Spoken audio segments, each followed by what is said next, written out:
Hello and welcome to another video. Today's going to be a good one, but before we get into that, a huge thank you to everyone who supported the channel in October. We've had some month, 16 videos, 22 stadiums visited, over 2,000 new subscribers, so hello if you're one of them, welcome aboard. Today marks the 1st of November. Well, technically it's still October for me, I'm filming this a few days before, but the day this video comes out will be the 1st of November. Let's see if we can have an even better month than October. Please hit the like button before we get into this video and subscribe if you aren't already. I'm so close to 10,000 subscribers, so if you're not subscribed already, it would mean the world to me. If you don't subscribe, the team that you support this weekend are gonna have 2 men sent off, so what are you waiting for? So, on to today's video. There is some significance to me starting my video here today. It's not just to say thanks to all the people for the support in such a lovely scenic spot. No, this is the River Clyde. It is the 8th longest river in the UK and the 2nd longest in all of Scotland. It's the river that cuts through the city of Glasgow, and many things have been named after it. From banks to surnames to street names, they've all had Clyde used to signify the connection to the river. But you know me, I'll be investigating why there's a football team named Clyde FC. I visited the current home of Clyde Football Club a few weeks ago in a video, or maybe like a week ago, and I had enough of you telling me to investigate them as a club, as they've got quite some history about them. Yeah, so that video where I visited them was just like a flying stop between quite a few stadiums I was visiting that day, but today I'm going to cast my beady eye upon Clyde FC. They have an interesting story full of like ground moves and like location changes and stuff like that. So I'll be investigating and going to all of those places where they've played at home today. Nowadays though, they play in a town called Cumbernauld in North Lanarkshire, but they were a Glasgow team originally. Time to leave the beauty of the Clyde here and head towards the first place that Clyde Football Club called home.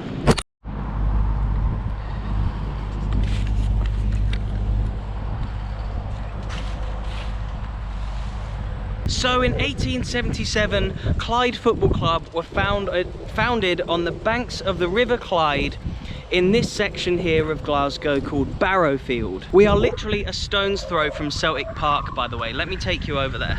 The area back in the 1800s was extremely industrial. Chemical, engineering and textile plants were the main industries here. Must have been a really tough working class existence in this place back in like the 1800s. The area today, much like back then, is still extremely industrial, but obviously a lot more modern.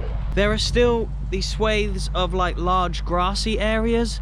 This park looks a little bit more done up, and you can see Celtic Park there in the background imposing over this hill, but just where I was over there, there's like little grassy sections, which I believe the pitch was on one of them. So it could have been on a big grassy area like the one I'm on now, or maybe one of the more abandoned looking ones over there. And you could imagine over 120 years ago there being some form of football ground here. There would have been some old terraced stadium where locals would have come to blow off some steam after what was probably a tough day in the industrial area. Most fixtures in this time were informal and didn't have a big focus on like a league system or too many organised cups. Third Lanark come into my videos once again. They played Clyde FC here in 1877 in the cup. In 1883 the Glasgow Football Association was founded, of which Clyde were one of the founding members, along with 2 other clubs that are still around. The rest aren't. The other 2 that were founded in the Glasgow FA that are still around today, the Queen's Park and Rangers. In 1891 the club entered the Scottish Football League, the SFL. They had a good initial season, but after a while certain teams that came here would start to complain about the facilities at the stadium and at the ground. Fans were able to get in for free, and there were so many limitations to the stadium that it really wasn't up to the league standards. And there, look, you can just see actually, look, Celtic Park coming right into view. It was a lovely day a minute ago. Since I've come here, it's absolutely grim. But yeah, it was clear that if Clyde were to progress as a club, they had to leave this part of town. Their last ever game here was a 3-3 draw against one of the best teams of that like era, Sunderland, and that was on the 30th of April 1898. A nice send-off for what was a very historic ground for the local community in this industrial area. And yeah, it was a nice send-off until, oh, that's windy, but yeah, it was a nice send-off until they made it to their next ground, which was here Now this is a place that a lot of you in the comments have requested that I come to for a long time. This is Shawfield Stadium, which is now used for greyhound racing. In 1898, when Clyde FC left Barrowfield, they hopped across the river a short distance to where I stand just now. Their initial match here was a friendly against local rival Celtic. 10,000 people came to watch the 0-0 draw, and the club raked in £203 in gate receipts. So when they were struggling, they were able to do that, and then £203 roughly is equivalent today to £26,000. So yeah, quite a good initial opening game for them. The move started well, and the good news for them didn't just stop there. In 1908, a group of 52,000 spectators were here to watch them play against Rangers. I'm going to see if I can come up here, and that attendance in 1908 is the highest still home attendance for Clyde even to this day. Yeah, look, I can't get round there, but mad to think that a football team used to play here. The early 1900s were a successful period for Clyde as a football club. A few Scottish Cup finals, regular internationals played for the team. They had regular seasons up in the top flight, and also won certain cups like the Glasgow Cup and the Glasgow Merchants Trophy as well. Financial strife meant that the club had to sell this ground to the Greyhound Association in the 30s. And in the 30s, the greyhound racing was an absolutely booming sport. Yeah, so it was a booming sport at the time, and even though they sold it to the Greyhound Association, they were able to keep playing here for about another 50 years. That is until the ground went into such disrepair that it got put up for sale. Whilst playing here in that 50-ish year period, they actually won 3 Scottish Cups in 1939, 55 and 58. In 1986, Clyde were told to move on, and so they did. Oh, the rain's really coming down. Without anywhere to go, Clyde were forced to ground share with their local rivals, which I'll take you to just now. For 5 years, they shared with their bitter rivals Partick Thistle. Firhill is Partick's home, and although Clyde were grateful that they were able to play here, both parties were kind of happy when it was over, from what I can sort of find out online. Partick saw Clyde's move here as a bit of an inconvenience to them, and I've come around the other side today. I've been to Partick Thistle, sorry, before. If you haven't seen it, check that video out. I'll leave a link to it down below. But yeah, I'm around the other side today to where I came last time, and yeah, I can't seem to get access past this big fence here, obviously, but would love to get inside one day. But back to Clyde and what they're all about with playing here at Partick. So Clyde were a bit of a yo-yo club, and actually stayed here and played here for 5 years before they moved on. And after 5 years, surely they could leave Partick Thistle and go to their own home. But no.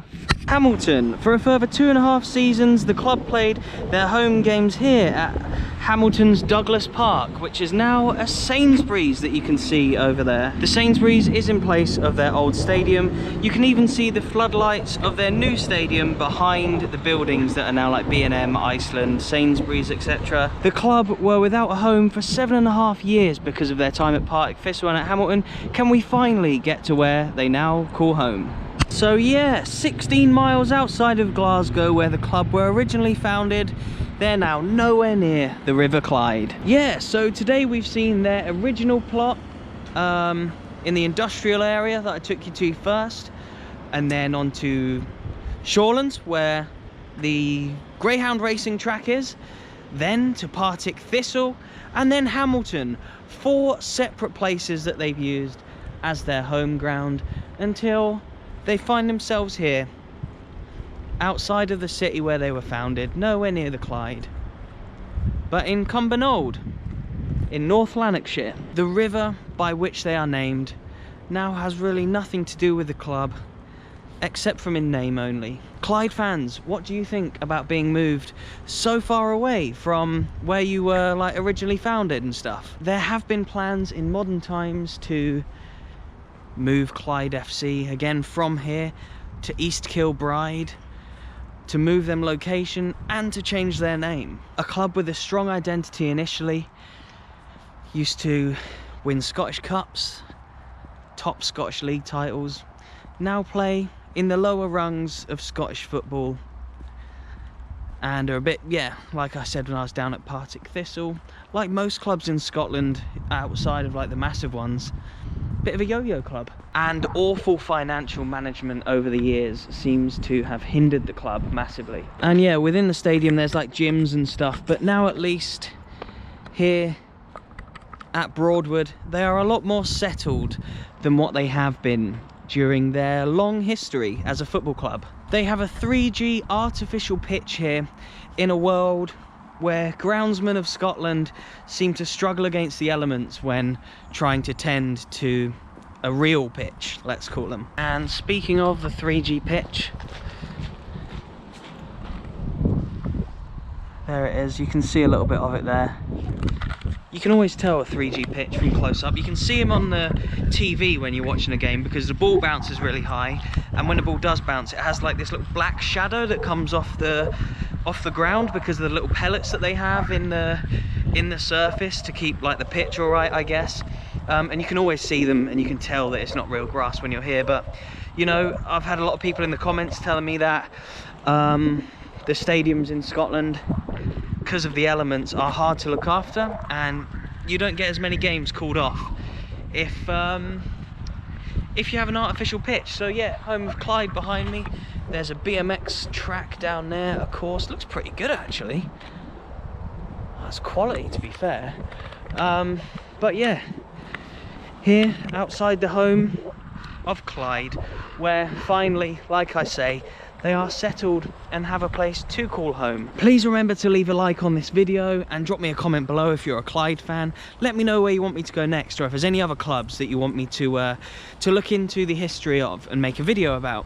Please subscribe if you're new. Like I said earlier, we're so close to 10k subs and it'd really mean a lot. I'll leave some videos on screen so you can keep watching my content. Thank you so much for watching, and I'll see you in the next one.